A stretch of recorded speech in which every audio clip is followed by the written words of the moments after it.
Praise the lord. ఈరోజు దేవుని వాగ్దానం సమూయేలు మొదటి గ్రంథము 18వ అధ్యాయము 14వ వచనము.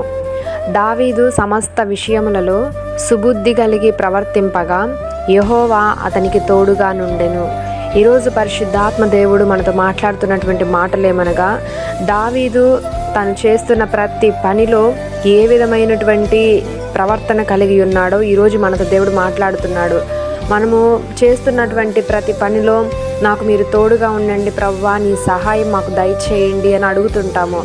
దేవుని యొక్క సహాయము, ఆయన కృప మనకి కావాలి అని అంటే ఇక్కడ దావీదు కూడా ప్రతి విషయంలో కూడా సుబుద్ధి కలిగి ప్రవర్తించేవాడు. తను చేసే ఏ పని అయినా జ్ఞానము కలిగి చేసేవాడు.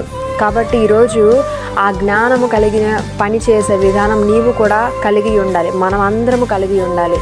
ఎందుకంటే చేస్తున్న పని జ్ఞానం లేకుండా చేశాము అని అంటే ఆ పని వ్యర్థమైపోతుంది. జ్ఞానం లేకుండా చేశామంటే అది విఫలమైపోతుంది. అనేకుల చేత మనం మాటలు పడవలసినటువంటి అవసరం కలుగుతుంది. ఈరోజు నువ్వు ఏ పని చేస్తున్నా కానీ దావీదు వలె జ్ఞానము కలిగి పని చేయాలి. ఈ దావీదుకి ఈ జ్ఞానం ఎక్కడి నుండి వచ్చింది? కేవలము దేవుని యొక్క వాక్యాన్ని ధ్యానించడం ద్వారా మాత్రమే.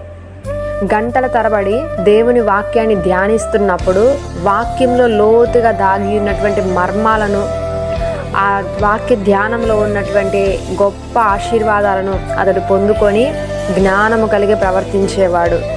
కాబట్టి అలా జ్ఞానము కలిగి ప్రవర్తిస్తున్నప్పుడు దేవుని యొక్క కృప అతనికి తోడుగా ఉండి చివరకు సౌలు కూడా భయపడ్డాడు. అంతగా దేవుడు అతనిని హెచ్చించి ఆశీర్వదించాడు.